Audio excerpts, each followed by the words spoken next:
We were making our way through the deserted fields looking for stray hens and eggs when a nearby artillery unit opened fire.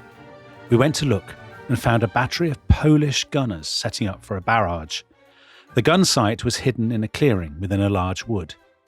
As we watched, suddenly out of the wood came a large bear walking on its hind legs. It seemed to be carrying something. Both Vincent and I shouted a warning to the gunners that a bear was going towards them, but nobody responded. The bear went up to the trail legs of the artillery gun and placed a shell on the ground. The bear then went back into the wood and reappeared with another shell. By this time, we'd realized that the bear was tame and most likely a circus bear. We just went on our way. That was John Clark. And in April 1944, he was serving with the Black Watch in the Monte Cassino campaign, one of the most celebrated campaigns of the Second World War, the Battle for Italy. And he is remembering an incident near the village of Acquafondata, which is 6 miles from Monte Cassino. And he and his comrade Vincent were foraging for food. And that story, Tom, which you have quoted, it's actually quoted by Eileen Orr in her book, Voytech the Bear, Polish War Hero. And this is the point where Voytech enters the story, when the bear finally appears. So how does the bear turn up? I mean, it has the force of a kind of folk tale, I think. And as with a folk tale, there are various accounts of exactly how Voytech comes to be a part of this movement of Polish troops to Palestine. But I think the basic outline is clear. So there's a group of Polish soldiers, maybe officers, maybe private soldiers, accounts differ. And they're in the wilds outside Tehran. And there they meet a young Iranian boy, and he has a sack tied around his neck. And he opens up the sack, and inside it there is a tiny bear cub. And the boy tells the Poles that the mother of this cub had been shot by hunters, and the cub had been abandoned, and the boy had found it. And it's something that he can sell, because it's the customary fate of abandoned cubs to be sold to trainers who will raise them as dancing bears. Right. And it's to be a dancing bear is hideous. I mean, you're chained, you're kind of whipped, you're prodded, you have a miserable life. So the Poles know this and obviously have a sense of fellow feeling for an animal that has suffered bereavement and faces a terrible future. So they buy it from the boy, either with what? With food? Probably barter or food, or maybe they've got a few coins. Anyway, they come into possession of this bear cub. And what happens next?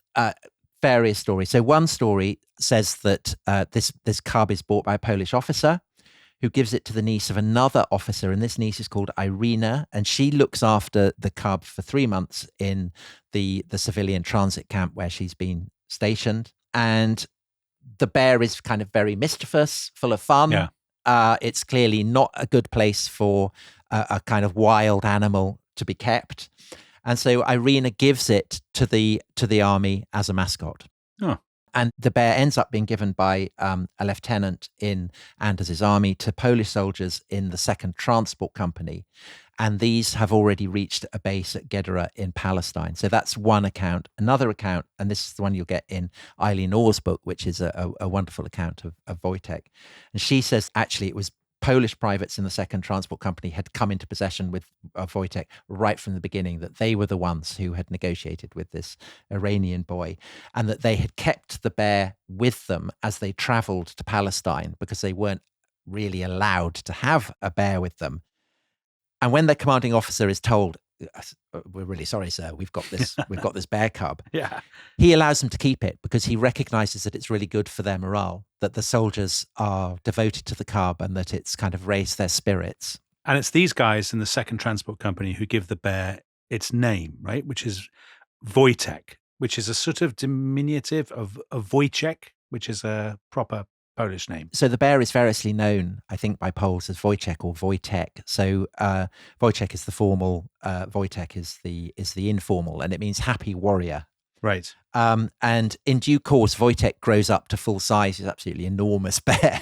And then another Voytech joins the company. And so the bear is called Big Voytech and the soldier is called Little Voytech. So his full name is Big Voytech. But as a cub, Voytech is given a kind of carer, one of the Polish soldiers in the Second Transport Company.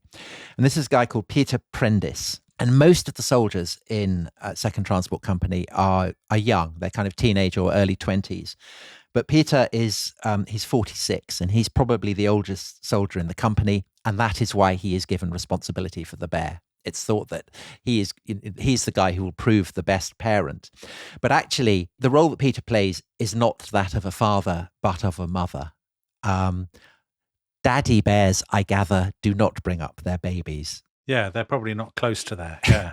No, cubs are raised solely by their mothers. And so Peter comes to be nicknamed by his comrades Mummy Bear. And I mean, you read the accounts of it, and Voytech, he's a little cub. He might get frightened. He might get scared. Whenever he does, he runs to Peter, and Peter picks him up in his arms and cradles him and cuddles him, gives him his finger for Voytech to kind of suck on. It's all very sweet. But then gradually, of course, Voytech starts to grow up, and he's a great laugh. Is he? Yeah. Bears are like that, though, aren't they? He loves it. So there's initially there's great fun and games with a Dalmatian that's owned by the British liaison officer. He's always climbing trees and then finding that he can't climb down, so he just drops down and falls on passing soldiers, and it's all great fun. Yeah. And he's well, I'm not going to call him a perv because of course he's a bear. But he's very keen on stealing the underwear of Polish female soldiers. No way. So to quote Eileen Orr, the women, part of a Polish signals unit, were furious because after months of living rough in their isolated camp in the dusty desert, they had only recently taken a rare trip to Tel Aviv to acquire the much-cherished underwear. And Peter has to go and get it back. Get the underwear back. What's he doing with it? Like, what interest does he have in trying it on? Yeah. Who knows? I don't know. The thing he really loves is swimming. And this is obviously a problem if you're in a kind of dusty, parched land in Palestine. So whenever he finds water, whenever he finds a kind of river or a pond or mud or whatever, he'll kind of roll in it. And the larger he gets, the more his use of water has to be rationed because, of course, it's a very precious commodity. And so he's always trying to sneak into the shower hut. This is another example of his mischievous nature. Right. And on one occasion, he does this and he finds that there's an Arab spy in the corner. So he's cornered. So he his reward for this is he gets an extra long shower plus lots of fruit and beer. And beer. So he's tanked up half the time. So he loves beer and he loves cigarettes and he loves coffee. The cigarettes have to be lit, but he won't smoke them. He eats them. But I think the reason for this is that at no point does it cross Voytech's mind that he's a bear. He assumes that he is a Polish soldier. I mean, he has no reason to think otherwise. He's been brought up by them. He lives among them. He adopts their habits and he marches with them. He kind of learns to kind of salute. I mean, he does this without being instructed. He just kind of picks up on it. Right. Everyone else is doing it. You do it, right? You do it. And so you can see why he would become a massive, massive favourite, not just with the 22nd Artillery Supply Company, as the 2nd Transport Company has now become, but with the whole of Anders' army, the whole of the 2nd Polish Corps. Obviously really, really good for their morale. You can completely see why officers are going, yeah, let's keep this bear. It's good. Well, maybe not if your underwear's been stolen and he's trying to get into the shower with you. Yeah, maybe not. But I think in general, very good for morale. But then in December 1943, there is a crisis because Voytech and his company are moved to Egypt, to Alexandria. And the reason for that is that by this point, Rommel is, he's gone and the British have invaded Sicily and going up Italy. And they need the Poles to help them in this terrible war. And the crisis is that soldiers are forbidden to transport pets or mascots. There is no room in the transport ship for such animals. So their solution to this is to draft Voytech officially into the Polish army as a private. And the British authorities approve this. They stamp Voytech's military papers. He is now enrolled as a Polish soldier officially. And on the 13th of February 1944, Voytech and his comrades, they're in Alexandria. They board a troop ship and they set sail westwards across the Mediterranean. And their destination, Dominic, is Taranto, and from there, Monte Cassino. General Oliver Leese had earmarked the Poles for the key role of capturing the Monte Cassino Massif. He had sensed a fire and a pride in the bellies of the Poles that suggested they might be more willing to take on this toughest of nuts than other units in 8th Army. Visiting General Władysław Anders, the Polish corps commander, on the 24th of March, Leese quoted his proposal in very clear terms, that what he was offering would be immeasurably challenging, but was also a singular honour and indicative of the respect he had for the general and his men. Anders was well aware that the abbey had not been taken in 2 months of bitter fighting, and that it had eluded the efforts of battle-hardened and highly experienced troops. I realised that the cost in lives must be heavy, he later wrote. But I realised too the importance of the capture of Monte Cassino to the Allied cause, and most of all, to that of Poland. So that was the immortal prose of James Holland, brother of the lesser-known Holland podcasting star. And that's from James's book, Cassino 44, 5 Months of Hell in Italy. And that reminds us, actually, Monte Cassino is not just any battle of the Second World War. It is regarded as one of the most difficult because it's the hinge of a German defensive line called the Gustav Line. And the Allies have to break it to get to Rome. And on the summit of Monte Cassino is this monastery that was founded by St. Benedict, Tom. Yes. So one of the most celebrated monasteries in the whole of Latin Christendom, founded in AD 529. It had been rebuilt and rebuilt. It kind of had this glorious heyday in the 11th and 12th centuries. 14th century, there'd been an earthquake, it had been rebuilt again. So it's a great emblem of the kind of the ability of the Catholic Church to rise above all the disasters that could be thrown at it. And now it is in the eye of this terrible storm because the Allies have to knock it out, essentially, because the Germans have occupied it. And the Allies feel that they have to destroy the German positions if they're going to have a hope of breaking through and getting on to Rome. Yeah. And we actually spoke to my brother in an earlier episode about the build-up to the Battle of Monte Cassino. But Voytech arrives right in the middle of it as it's kind of reaching this terrible climax. And as you said in my brother's reading, Anders and his army are given the opportunity to storm Monte Cassino, to capture it. Yeah. And, this is a mark of great honor because, as my brother says, it's the toughest of nuts. And there have previously been 3 attempts to take the monastery. It's failed. The monastery itself has been bombed completely into rubble, which actually means that it's now harder to take because there are more places to kind of hide. 3 offensives have failed. The Poles will now take part in the 4th offensive, Operation Diadem, and in fact will kind of spearhead it. So the task for the Poles is to capture a mountain that has defied all the previous Allied troops. So, they've smashed themselves against it and broken against it. So can the Poles do it? So 24th of April, 1944, they start moving up the foothills to take up positions for the final assault. And it is the job of Voytech's company to keep the Polish artillery supplied with shells, with ammunition, as the Poles make their advance towards Monte Cassino, so inching forwards. And they do this for 3 weeks, and it's an exceedingly perilous and dangerous job. So they are having to drive at night to avoid, enemy artillery, kind of sheer hairpin bends. People are always kind of driving off cliffs and things like that. So to quote a Polish veteran who's cited by Eleanor in her book, when we finally pulled into the positions of our artillery, we unloaded the ammo and fuses and after a short rest turned round and got out as fast as possible. In spite of all our precautions, a number of trucks crashed into the steep gorges, killing their drivers. So it's a very perilous business. I mean, this must be absolutely terrifying, traumatizing for Voytech. I mean, he's just been having larks in the desert, kind of showers and stuff. Yeah. So this is cigarettes. Yeah. So what does he make of all this? Well, he's terrified, and he stays in the lorries, kind of whimpering, covering his eyes with his paws, completely shell shocked. But then he starts to get his kind of mojo back, And he climbs out of the lorry that he's been hiding in, and he kind of looks around and wanders over to a tree, and he climbs up the tree and he kind of watches the action.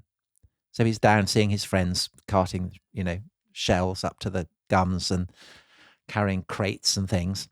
So he drops down from the tree and he walks over to his fellow soldiers and he holds out his paws to indicate that, he'd quite like to join in the fun. He doesn't really know what it's about, but it's, his friends are doing it. So why wouldn't he want to join in? He's never, of course, been trained to handle heavy boxes of munitions, but he's a bear, so he's very strong. And so actually he turns out to be absolutely brilliant.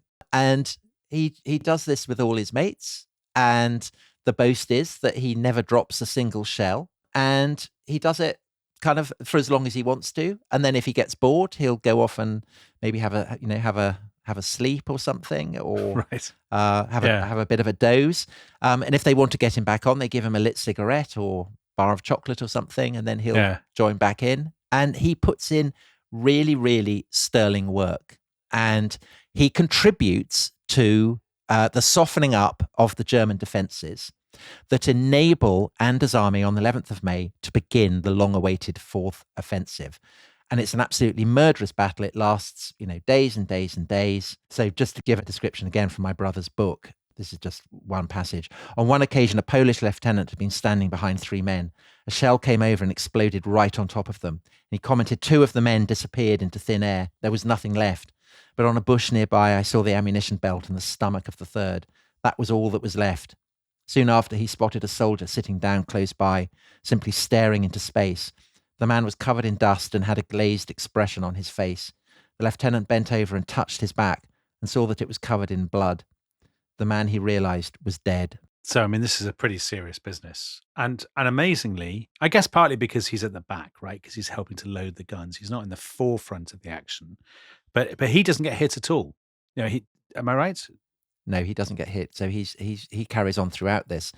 I think, obviously, if he'd been in the forefront of the battle, it would have been rather different, because that is, really brutal. And on the 17th of May, at last, Anders leads the Poles in a second attack on Monte Cassino. The Germans withdraw. 18th of May, the Poles see a white flag flying over the ruins of the monastery, and they're so shattered by what they've been going through that it takes them time to find enough men who are strong enough to go up to the height to take possession of the rubble of the monastery. But they get there and they raise the Polish flag over the scene of desolation, and a bugler plays St. Mary's trumpet call, which, according to legend, had first been played on the walls of Krakow to warn of the Mongols. And so it's hard not to think of all the emotions that must have been felt in Polish breasts at hearing that, and thinking of the fate of their own country, looking around at the rubble of this ancient monastery. How this is not a Hollywood film, I do not know. I don't know how. Voytech would be an amazing subject. Of course. Do a CGI bear. Or I'd do it in a bear suit, frankly. Well, it's good to Paddington. You do have a kind of track record. I missed out on Paddington, but I think Voytech, I was born to play that part. Yeah. So the Poles have lost a lot of men. Second Polish Corps have lost 1,150 killed. 3,050 have been wounded. The 22nd Artillery Supply Company, so that's the company that Voytek's been serving with, they have suffered casualties. So Voytek undoubtedly has been, he's been in the line of fire. But they have done heroic work. So to quote Orr, during the Battle of Monte Cassino, Voytek's company supplied approximately 17,300 tons of ammunition, 1,200 tons of fuel, and 1,100 tons of food for Polish and British troops. Oh, good on them. And he gets a badge or something. So they all get the badge? They all get the badge. So it's a badge featuring Voytek carrying an artillery shell. And he's got, it looks as if he's marching off to go to battle. And this becomes the badge of the 22nd Company. It's kind of one of the most sought of pieces of military memorabilia that you could possibly have. And it becomes the kind of the emblem of the 22nd Company. And it gets copied, and it kind of obviously serves to broadcast Voytek's fame far beyond the limits of his own company. And if Voytek is promoted to corporal, this is the moment where it happens. It's contested. I think the military records have been lost. So we will say he gets promoted to corporal at this point. But this isn't the end of the fighting, right? I mean, for Voytech, or the 22nd Company, because they're still battling their way through Italy. Well, they end up fighting right up to the end of the war, till April 1945. And Voytech is always in the thick of it, isn't he? The war goes right the way on till Bologna, which is the last town that the Poles capture. And as you say, Wojtek is with them throughout this whole campaign. And he does have kind of brushes with danger, but these tend not to be from German bullets. So he finds a pack horse and he thinks this is great fun. So he stalks the pack horse and corners it, and the pack horse lashes out and kicks him in the face with its hooves. And this does him some damage. And maybe the time he comes closest to death is where he wanders into a base that's been set up by Indian soldiers serving with the British Army. And he wanders into a tent and curls up with a Sikh soldier who wakes up and discovers this huge bear lying next to him, and is so alarmed that he reaches for the gun and realizes that it's a tame bear, a pet bear, in time not to kill him. So the war ends, and this is a great time for the 22nd Company because they're stationed on the Adriatic. Very nice. The war is over. It's summer. There's a beach. So they all go down to the beach. Voytech, again, I'm afraid, disgraces himself with girls. So he has this trick where he swims underwater towards a group of unsuspecting women. Yeah. And then he'll suddenly surface in the midst of them, and there's lots of kind of screaming and splashing. And Voytech thinks this is absolutely hilarious. And of course, for the Polish soldiers who then have to come over and explain to the Italian women who this bear is, it's a great way of meeting girls. Let me introduce you to my bear. Yes. He's a babe magnet, I think, might be one way to describe him. So he's having a lovely time. His fellow soldiers are having a lovely time. It all looks great.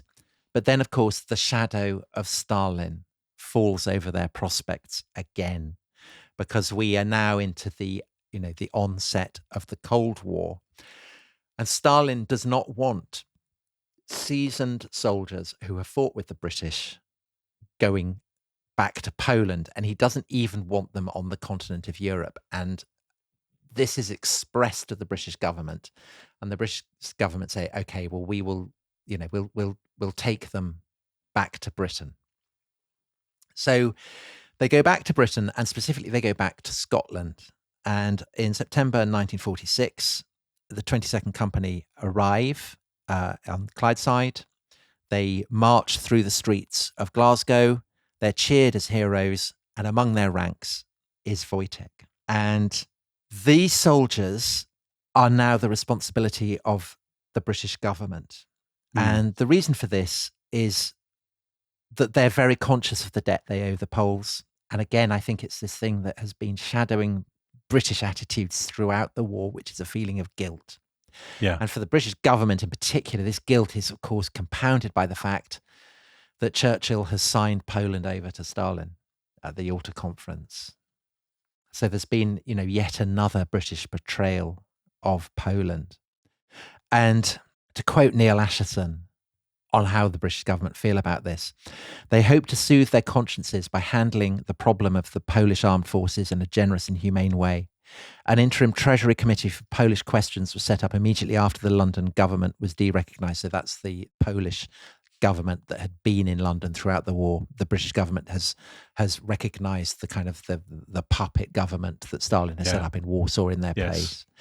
So to continue quoting Ashton, in effect, this meant that Britain, although exhausted and bankrupt at the end of nearly 6 years of war, was taking on the duty to pay and maintain and house the Polish armed forces in the West. It's actually a terrible story, this. It's just as bad a betrayal as what happened just before the war, because the British completely pulled the rug out from under the Polish government in exile. I guess they would say it's realpolitik, we have no choice.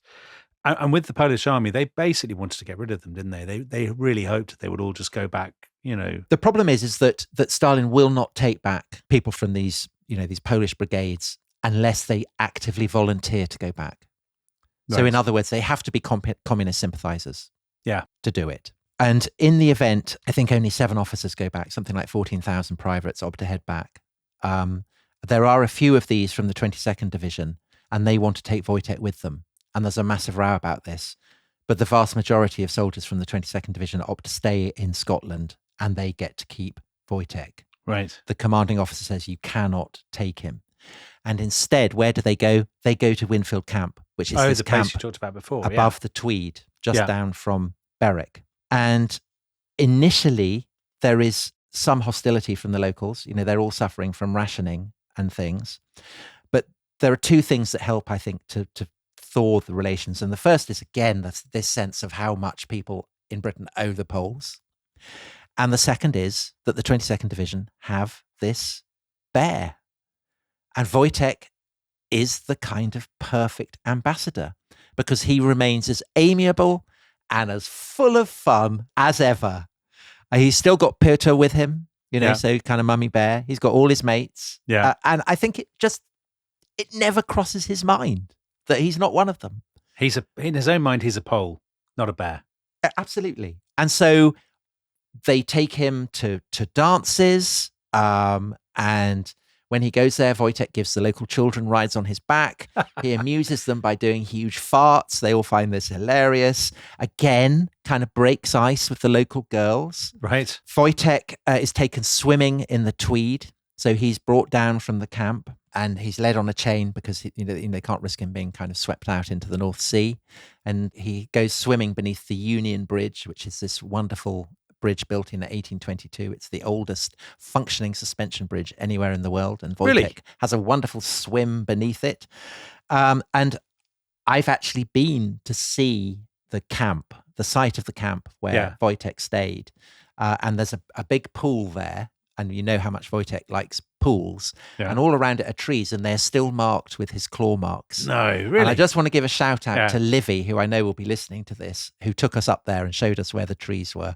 The paw marks of Voytech on the living tree. It's a kind of wonderful thing. And it's so odd. This is a story, as I said, it begins with all this darkness and horror that you were describing on Monday. And yet there is a link that takes us to a tree above the Tweed that is marked with the claw marks that's amazing. Of a bear. And the people love him, do they? They're delighted. They think he's a tremendous person. They do. And the measure of this is, of course, that, there's very strict rationing at this point. And Voytech is a bear with a huge appetite. And it's not just the Poles, it's all the locals kind of, they get together and they make sure that he has enough food. And maybe it helps that on the far bank, so on the English bank opposite the Scottish side of the Tweed, there is a honey farm in the village of Horncliffe, which is excellent. And again, a shout out to them. So brilliant. So they're able to keep Voytech in You honey. Genuinely could not make that up. But then Dominic, this heartwarming story, but then tragedy. Oh, no. Because in 1947, the 22nd Division start to be demobbed. So they're found settlement across Britain. The camp is going to be closed down. The men leave for civilian life. And the question is, what is going to happen to Voytech? He can't get a job, can he? He can't get a job. No. He can't be reunited with his loved ones because his mother's dead. Real problem. So it's decided that he will be taken to Edinburgh Zoo. Oh. And on the 15th of November, 1947, he's loaded into a cage. The cage is put on the back of a truck and he's driven off to Edinburgh. Oh, that is quite sad. And everyone who watches him go in 22nd Division is devastated, none more so than Peter. And from this point on, it is said that if anyone ever mentioned Voytech's name to him, he would burst into tears. And his comrades as well are devastated. They are repeatedly making trips to the zoo. And I suppose, Tommy, if you were trying to sort of give this story a bit of profundity, not that it needs it, you might say there's a kind of, this is Poland's story in microcosm. People have lost touch with their families. Every family in Poland has been scarred by grief and loss and trauma. And in a way, Piotr, having lost touch with He's lost Voytech, his family and now he's losing Voytech. Yeah, is part of a bigger story. And that is why, genuinely, the Polish soldiers who've been his comrades are always visiting him. And sometimes they'll break into his enclosure and wrestle with him, like in the good old days. Oh, my word. And when they leave, Voytech tries to clamber out through the bars. And it's not just the Poles who feel the tragedy of this. So the director of Edinburgh Zoo, who's a guy called Thomas Gillespie, he wrote, "I never felt so sorry to see an animal that had enjoyed so much freedom and fun confined to a cage." Oh. There are shards of light in this story. So one is that Peter, who had lost his family, he is reunited with most of them. His two oldest sons are lost for good, but the rest of his family, they do come and join him in London. Right. And Voytech also, it's not total misery, because I'm very happy to say that he becomes obsessed by penguins. So he takes a huge interest in them. And whenever they kind of march past, he'll watch them with huge fascination. And also, of course, Poles continue to visit him. Mm. And it's not just his former comrades, because by now Voytech has become an emblem for Poles in Britain of everything that they've been through. Yeah. And so they will come and watch and talk to him. And he always perks up. And this is a story that starts to get resonance in Britain as well, particularly, I think, in Scotland, in the Borders region and in Edinburgh, to the extent that ultimately Voytech is always appearing on Blue Peter. The children's TV program. Children's TV program. So he's a kind of a regular star. Yeah. But towards the end of his life, so going into the 60s, he does start to become very depressed. He goes into a steep decline. And on the 15th of November, 1963, so by which point he's been in the zoo for 16 years, he's put down. Oh, poor Voytech. Poor Voytech. It's a bittersweet story, I suppose, isn't it, Tom? Yeah, so I think that he is a worthy hero for an episode of our podcast. Definitely is. And I think it, for a number of reasons. So we've talked about how this is a story that spans a vast range of places. So it begins in Poland. It takes us to Siberia, to the Middle East, to Italy, to the woods above my Scottish estate. It reminds you just how much of a world war the Second World War was. I think also Voytech is a very moving symbol of Polish-Scottish friendship. So I know that he is hugely famous in Poland, but he's pretty well known on the borders as well. School children there know all about him. There's a statue of him in Duns, which is, just up from the Tweed. And there's a statue in Edinburgh commemorating his presence there. Quite right too. But I think above all, and the reason why it's good to have this as a coda to the terrible story that we've been telling in our previous 3 episodes, is that Voytek's career does kind of rub up against the horrors that overwhelmed Poland in the war. But because he was wholly innocent of them, knew nothing of them, he somehow seemed to provide the Poles who were with him with a way of kind of staring into the abyss of their own grief and everything that they'd lost, their bereavement, in a way that was kind of less painful than staring into that heart of darkness directly. Yeah, I think.